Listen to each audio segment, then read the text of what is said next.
Estimate करार देते हैं, 17 सीटों वाली करार देते हैं, तो क्या आप इस हुकूमत के साथ खड़े होंगे अगर इंडिया पाकिस्तान के खिलाफ कोई जहारियत करता है? देखिए, इस हुकूमत का कोई रोल नहीं है। ये हुकूमत मजबूर महज है। जंग हमारे सिपाहियों ने लड़नी है, हम अपने सिपाहियों के साथ खड़े होंगे। जो लोग सियासत करते हैं या सियासत में बिगाड़ पैदा करते हैं, तो सियासत को लूटते हैं, उनसे हमारा कोई ताल्लुक नहीं। लेकिन पाकिस्तान के सिपाही के साथ हम अपना कंधा मिलाकर खड़े होंगे, बिल्कुल कौम साथ खड़ी होगी। सिपाहियों को जो सूरत है वो तो देखते हैं कि हुकूमत प्रोवाइड करती है। देखिए, ये निज़ाम होता है, हुकूमत नहीं प्रोवाइड करती। यहाँ इस्लामाबाद में बैठे हुए लोग तस्वीरें खिंचाते हैं। पूरा एक दिफा का हमारा निज़ाम मौजूद है, उसका हुकूमत से कोई ताल्लुक नहीं है। उस निज़ाम के साथ हम खड़े रहेंगे, हम अपनी अफवाज को सपोर्ट करेंगे।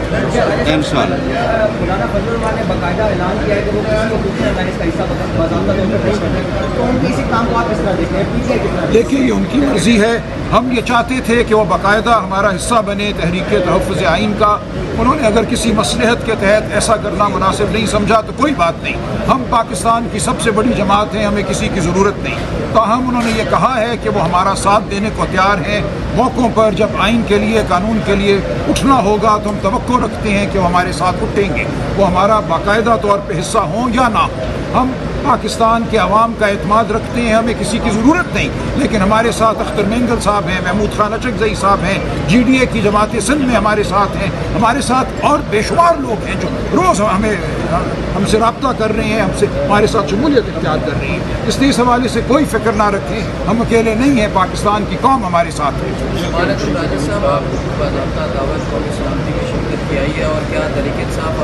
शरीक होने जा रही है अगर इमरान खान की शमूलियत नहीं होती? देखिए, कौमी सलामती की जो कमेटी है उसमें तमाम सूबों के चीफ मिनिस्टर साहिबान शामिल होते हैं। उस हवाले से अलीमीन गंडापुर साहब को ज़ाहिर है कि दावत आएगी। हमारा मौक़िफ़ ये है कि इमरान खान से मुशावरत और उनकी राय के बगैर कोई राय हम नेशनल सिक्योरिटी कमेटी में नहीं दे सकते। यही बात अलीमीन गंडापुर साहब जाकर नेशनल सिक्योरिटी कमेटी को बताएंगे कि जब तक इमरान खान साहब से मुलाकात नहीं होती, मुशावरत नहीं होती और खुले माहौल में तमाम सियासी रफ़का की, उस वक्त तक हम नेशनल सिक्योरिटी कमेटी में कोई राय नहीं दे सकते। और ये इमरान खान साहब की ख्वाहिश है जो कल उन्होंने जेल में बयान की कि आपके ज़रिए कौम के सामने रखा जाए जो इस वक्त मुल्क में लाकानूनियत की सूरत हाल है। कौम को एक दफ़ा फिर याद दिलाया जाए कि इस वक्त पाकिस्तान आइन और कानून से मावरा एक कब्रिस्तान बन चुका है। या कम अज़ कम ख्वाहिश ये है मुक़्तदर हलकों की कि यहाँ कब्रिस्तान की खामोशी हो, यहाँ ना कानून हो ना आइन हो। इस हवाले से जो सूरत हाल है उस पर बात करने के लिए मेरे साथ मौजूद हैं जनाब लतीफ़ खोसा साहब, सीनियर एडवोकेट सुप्रीम कोर्ट, जनाब बाबर अमान साहब, सीनियर एडवोकेट सुप्रीम कोर्ट और दीगर रफ़का। हम सब आपसे थोड़ी सी गुफ्तगू करेंगे इस हवाले से जो कुछ इस पिछले चंद माह में हो रहा है, बिलखुसूस 26वीं आइनी तरमीम के बाद जो कुछ हो रहा है वो आपके सामने पेश करेंगे। मैं खोसा साहब से गुजारिश करूँगा कि आपसे बात करें। बिस्मिल्लाहिर्रहमानिर्रहीम। आपने देखा कि 26वीं तरमीम जिस ढिठाई से और जिस भोंडे अंदाज से की गई है वो आपके सामने है। अख्तर मेंगल जैसा जो है एक सीजन्ड पॉलिटिशियन और एक पार्टी के सरबराह अपने सेनेटर्स को ढूंढ रहे थे और उन्हें सेनेट की लॉबी से निकाल कर व्हील चेयर पर उनके 2 मेंबरान को लाकर उनके वोट दिलाए गए। हमारे MNAs के साथ जो हुआ वो यानी देखना और सुनना भी गवारा नहीं कर सकता है कि हमारे MNAs को न सिर्फ लालच दी गई बहुत ज़्यादा बल्कि उनको उठाया गया, उनके जो है बच्चों को उठाया गया और सादुल्ला बलोच जो कि हमारा MNA है उसकी माँ, बहन और बेटी 16 साल बेटी को उठाया गया और जिस फिस्तायत से हमारे 5 मेंबरान को तोड़कर वोट दिलाए गए वो भी आपने देखा। 2/3 इनके पास थी नहीं बल्कि सादा अक्सरियत भी नहीं है। 17 सीटें जीतने वाले को वज़ीर आज़म बना दिया गया है। मेरे तो हमसागिरी का हलका है जहाँ से मैं MNA लाहौर से बना हूँ, उसका 7 वाला हलका है। शहबाज शरीफ खुद हारा हुआ है, नवाज़ शरीफ खुद हारा हुआ है। राजा साहब सलमान अकरम साहब जो है 1 लाख वोटों से जीते हुए हैं और इनको फॉर्म 47 के ज़रिए हरा दिया गया है मेरे 7 वाले हलके से। तो ये 180 सीटें जीतने वाला वो पाबा सलासल है। आज जो है जेल में قید و بند کی صعوبتیں جو ہیں وہ برداشت کر رہا ہے، جبکہ 17 سیٹیں والوں کو وزیر اعظم بنا دیا گیا ہے۔ تو یہ فارم 47 کی جو حکومت ہے یہ ویسے ہی ایک ناجائز حکومت ہے۔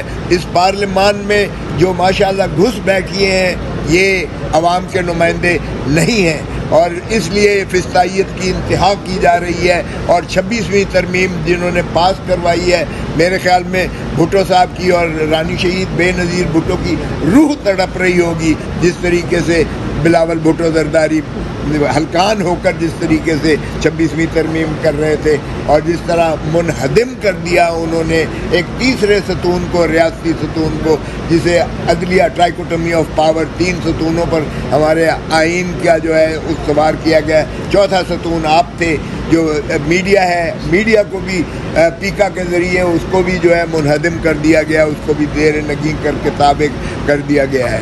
تو جس طرح سلمان اکرم راجہ صاحب نے کہا، ایک سکوت اور ایک جمود اور ایک قبرستان بنانے کی یہ جو کاوش ہے پاکستان پر، پاکستان کی 25 کروڑ عوام نہ اسے تسلیم کرتی ہیں، اور ہمارا قائد جو ہے، جو پاکستان کے عوام کی دلوں کی دھڑکن ہے، عمران خان کو جو ہے پابا سلاسل کیا ہوا ہے، اور اب اس کے ساتھ ملاقات کرنے کی بھی اجازت نہیں دی جا رہی ہے، باوجود اس کے کہ عدالتی احکامات موجود ہیں، اور عدالتوں کے احکامات کو ہوا میں بکھیر کر پھینک دیا جاتا ہے، اور وہاں ایک کرنل صاحب کا حکم جو ہے وہ زیادہ حاوی ہو جاتا ہے بنسبت اس کے کہ ہائی کورٹ کے 3 ججوں کا، یعنی فل بینچ کا جو ہے فیصلہ اس کو بھی مانا نہیں جاتا ہے اور اس کو بھی بکھیر دیا جاتا ہے۔ تو اس فسطائیت کے دور میں عمران خان صرف اور صرف جو ہے عوام کے لیے، پاکستان کے لیے، جمہوریت کے لیے اور آئین کی بالادستی اور رول آف لا کے لیے آج وہ قید و بند کی صعوبت برداشت کر رہے ہیں۔ تو اس لیے یہ کسی صورت میں بھی نہ تو پاکستان کی عوام کو یہ قابل قبول ہے، نہ ہی کالی کوٹ کو، تقدس اور کالے کوٹ کی جو ہے عزت اور حرمت کو یہ قابل قبول ہے۔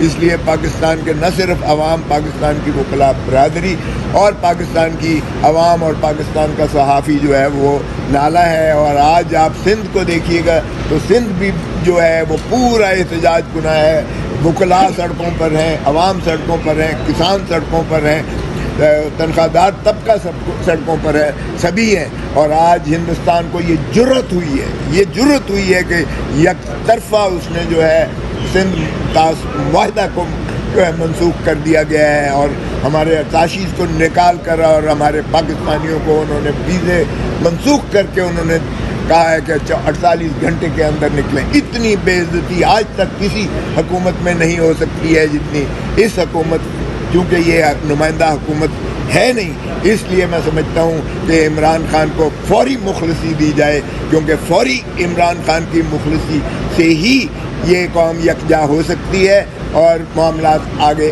چل سکتے ہیں۔ جی بابر رحمان صاحب،